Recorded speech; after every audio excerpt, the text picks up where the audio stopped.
स्वामी। राधा स्वामी दयाल की दया, राधा स्वामी सहाय, राधा स्वामी। सभी सत्संग प्रेमियों को, साधकों को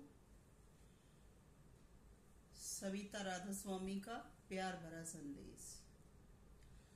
मगर दुर्भाग्य की बात भी है कि सत्संग को दबाया जा रहा है। आम जन तक सत्संग को नहीं पहुंचने दिया जा रहा, क्योंकि ये भी चालबाजों की चाल है। राधा स्वामी सत्संग में जो प्रधान कहे जाते हैं, ये उन्हीं की चाल है। उन्होंने चाल से संगत को बहका रखा है। सविता राधा स्वामी के बारे में ये बहका रखा है कि ये गुरु की निंदा चुगली करती है, गुरु की द्रोही है और ये गुरु को प्यार नहीं करती। तो ऐसी ऐसी बातें फैलाकर इन्होंने संगत को मार्ग से विचलित कर रखा है। लेकिन समय के अनुसार इंसान को हर बात याद आ जाती है। मैंने ताराचंद महाराज जियों के 8 साल शरीर छोड़ने के उपरांत, मृत्यु के उपरांत 8 साल के बाद नाम लिया था। मैं राधा स्वामी सत्संग दिनोद के बारे में बिल्कुल अननोन थी। मुझे वहां के बारे में किसी प्रकार का कोई भेद नहीं था। लेकिन मैं अपनी बहन के कहने से और जिस दुनिया में बसती थी, वहां भी लोगों ने अनेक जगहों से अनेक गुरु बना रखे थे। तो मैंने ये सोचा कि मैं और किसी के साथ जाने की बजाय जहां मेरी बहन जाती है, मैं वहीं से नाम लेकर देखूं। तो मैं इस सत्संग में, दिनोद के सत्संग में पहुंच गई। तो वहां पर उन दिनों में हम ऑटो से ही जाते थे। हमारे पास साधन भी था, पर हम ऑटो ही यूज करते थे, क्योंकि साधन से तो हम छुट्टी वाले दिन ही आ पाते थे। तो हम संडे सैटरडे के अलावा और जो दूसरे दिन थे, उनको भी सत्संग में आते थे। तो जब हम ट्रेन में चलते थे, तब भी ऑटो में आते जाते बैठते थे, तब भी बात चलती थी। कोई कहता था कि ये महाराज अच्छा नहीं है, कोई ये कहता था कि यहाँ की संगत में कमी है, कोई ये कहता था कि इस कंवर महाराज ने ही ताराचंद को मरवाया है। यानी हमने आते जाते ऐसी बातें सुनी, लेकिन हमने एक शब्द भी नहीं बोला, क्योंकि हम नहीं जानते थे कि ये क्या कहानी है। लेकिन धीरे धीरे जब हम आते जाते रहे और हमें पता लगा कि ये किस प्रकार का क्या मैटर है, तो मैं अपने दिमाग में ही छानबीन करने लगी थी कि मुझे तो दर्शन कंवर सिंह महाराज के ही हो रहे हैं,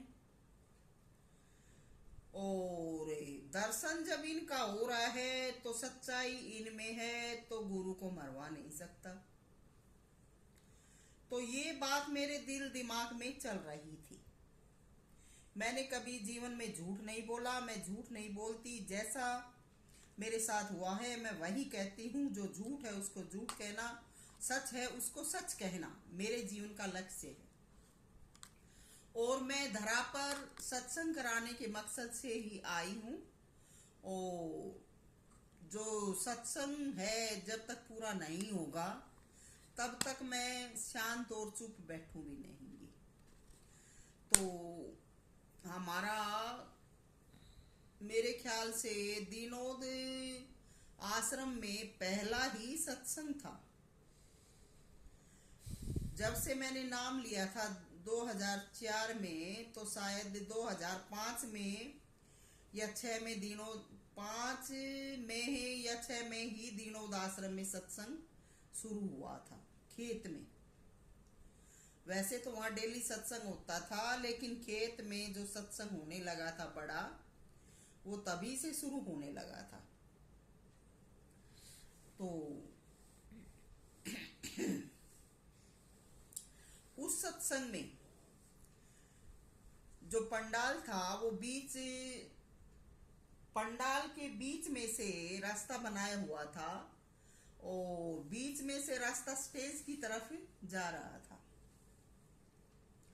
तो सत्संग समापन के उपरांत जब महाराज जी स्टेज से आ रहे थे, तो इनके साथ उन दिनों में मैं किसी को जानती नहीं थी, लेकिन इन दो के फेस में अच्छी तरह से जानती थी। एक तो जो दिल्ली का जसू है वो, एक ये जो हरिकेश है ये। बाकी कौन थे कौन नहीं है, औरों के मैं नाम भी नहीं जानती थी। तो जब ये दीनोद में उस सत्संग वाले दिन पंडाल में से महाराज जियों को लेकर आ रहे थे, महाराज जियों की ये जो साथ रहकर जो करते हैं सेवादारी, तो ये लेके आ रहे थे। तो वो सत्संग के बाद बहुत ज्यादा भीड़ थी, पूरी संगत भी जल्दी जल्दी सी चल रही थी, और ये पंडाल में से जल्दी जल्दी दोनों साइड, एक उधर था एक उधर था, भगाए ले जा रहे थे। और आगे उस पर सीढ़ियां बनी थी, पंडाल में से नीचे उतरने के लिए सीढ़ियां बनी थी। तो मैंने उस वीडियो में देखा कि उस पंडाल में जब चलते हुए भागे आ रहे थे, तो इन्होंने ये ध्यान नहीं दिया कि इन सीढ़ियों पर से अगर गिर जाएंगे तो क्या होगा। ये एक भंबूड़िए की तरह से भागे आ रहे थे, और इस कदर ये चल रहे थे कि अगर महाराज जी उस वक्त पैरों को नहीं थमाते तो एकदम से मुंह लगता जाके। ऐसा मैंने उस सीढ़ी में देखा। मुझे आगे कौन आने देता ऐसा देखने के लिए इतनी भीड़ में।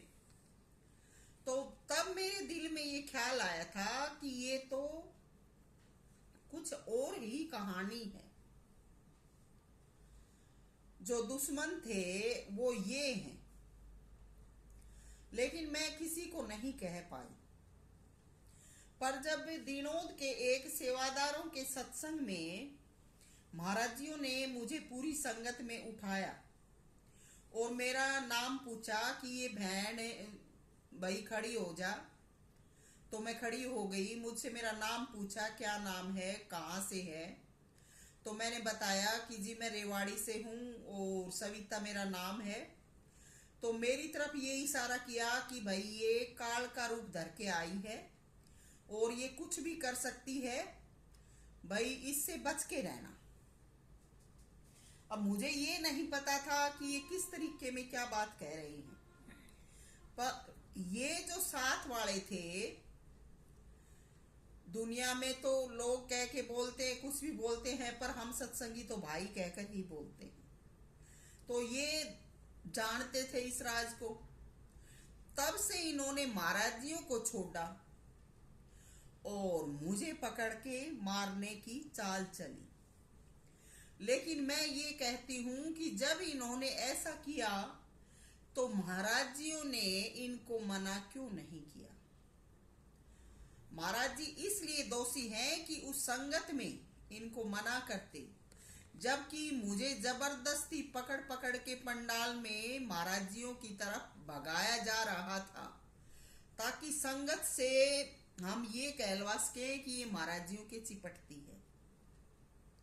तो ये सब सलूक इन्होंने किया था, जिसको जसू कहते हैं, जो दिल्ली का आज जो महाराज जियों के नीचे ही नीचे जिसने धागे बांध रखे से शॉर्ट्स आते हैं वीडियो, उसमें धागा बांध के छुपा रहे से कमीज के नीचे। मैं भी देख रही थी कि भाई जिसने तू बांध रहे से छुपा रहे से है, उसने पहले भी देखा था तू और अब भी देख लिया। अब वो ऐसा पक्का रिश्तेदार बन रहे से कि उसने आश्रम में जब उसको उस वक्त गद्दी नहीं मिली तो मुझे मारकर गद्दी लेने का प्रयास किया। इन्होंने चाल से अपनी बेटी को छोड़ा और मेरे साथ बकवासबाजी बदमाशी करवाई ताकि मैं चिढ़कर मरूं या फिर मैं घर छोड़कर भागूं। मैं अपने लक्ष्य से दूर हूं। तो आज के युग में ये सत्संग है कि जब लोगों को पैसा, धन, इज्जत मिल जाती है तो फिर वो मारने से पीछे हट जाते हैं और वो फिर दूसरों को पकड़ने लग जाते हैं और समाज दुनिया में उनके फोटो चलते हैं। और जो सच्चे हैं वो घरों में बैठे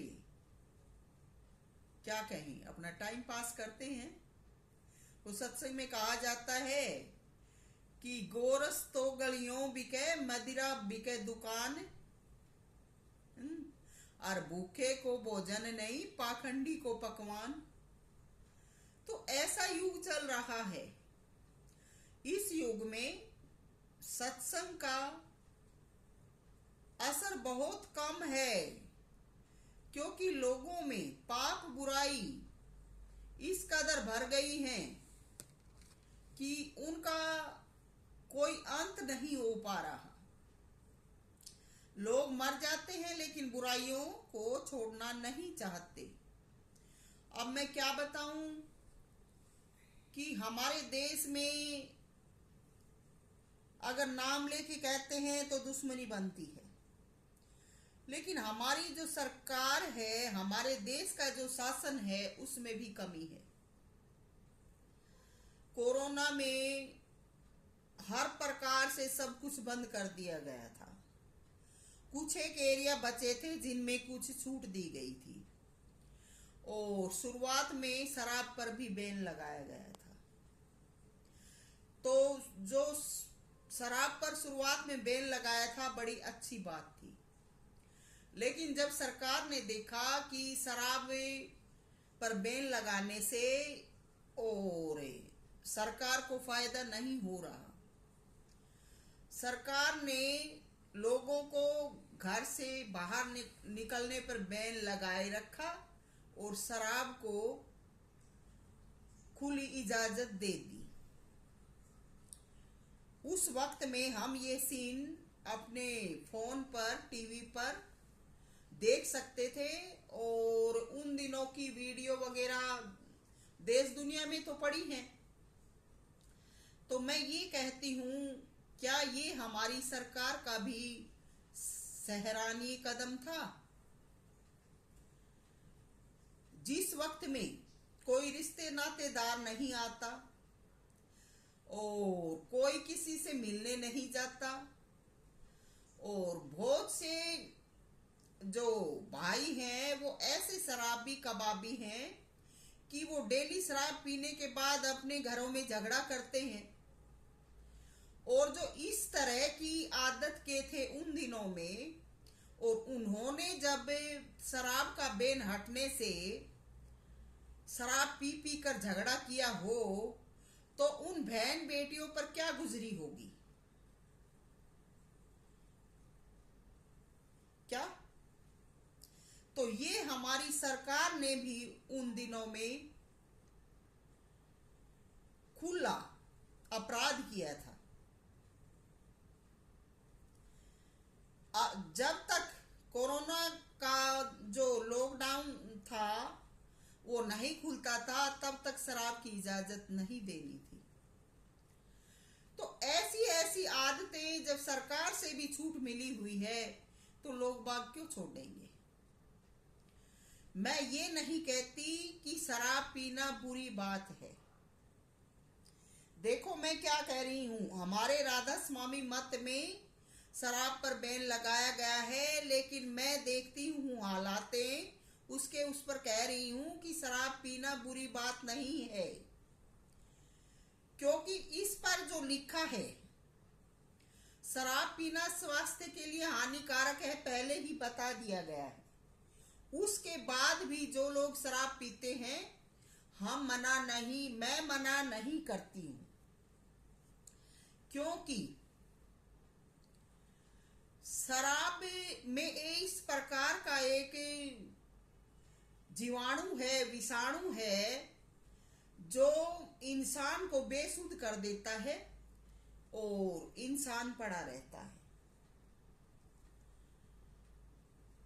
लेकिन ये जो विषाणु है, कीटाणु है, जीवाणु है, ये जो देसी शराब है या ऐसे ही जो घटिया शराब बनाई जाती है उनमें ही ज्यादा मात्रा में होता है।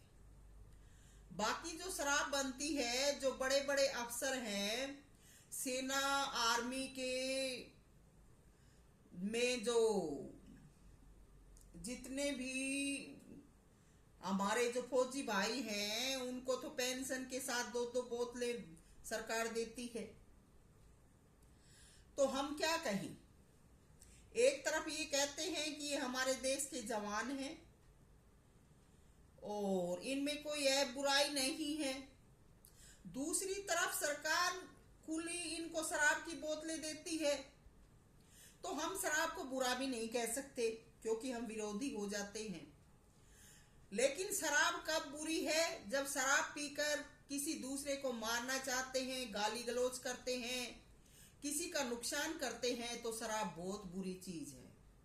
शराब पीकर हम खुद का नुकसान करते हैं, पी कर अगर खुद का ही नुकसान करते हैं तो शराब बुरी नहीं है, क्योंकि जो इंसान की बुद्धि होने पर, समझ रखने पर खुद ऐब कर रहा है, अपने पैरों पर खुद कुल्हाड़ी मार रहा है, तो उसको बचा भी कौन सकता है। तो जो शराब पीना चाहते हैं, पीने देना चाहिए।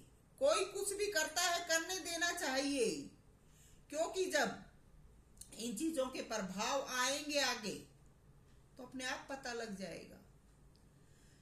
ये राधा स्वामी मत क्या कहूं, ये जो जीवन मत है, इसकी सच्ची शिक्षा है। अगर जीवन चाहते हैं तो पाप बुराइयों से बचिए, किसी को धोखा फरेब न कीजिए। तो इसलिए हम किसी भी प्रकार से किसी को किसी चीज के लिए मनाही नहीं कर सकते, क्योंकि हम समाज में रहते हैं। और जब हम अच्छी शिक्षा, अच्छी नसीहत भी किसी को देते हैं, तो हम समाज दुनिया में रहने वालों के साथ लोग दुश्मनी कर लेते हैं, इसलिए हम इनको मनाही भी नहीं कर सकते हैं। तो इन सब बातों की वजह से दुनिया में सत्संग का कम असर है। जहां पर सत्संगों का नाम लिया जाता है, वहां भी लोग बाग अपना टाइम पास करने के लिए जाते हैं। सच्ची शिक्षा अमल उनके पास भी नहीं है। पर जो सच्चा अमल करेंगे, वही जन अपने जीवन में सुखी और शांत रह पाएंगे। तो ये सत्संग है। लोग बाग क्या पता क्या क्या कौतुक करके किस प्रकार से राज हासिल करना चाहते हैं। इस तरह से राज हासिल नहीं होता। सब मर जाते हैं, मगर किसी को मार नहीं पाते। तो ये आज का सत्संग है। सविता मोजाधीन, राधा स्वामी।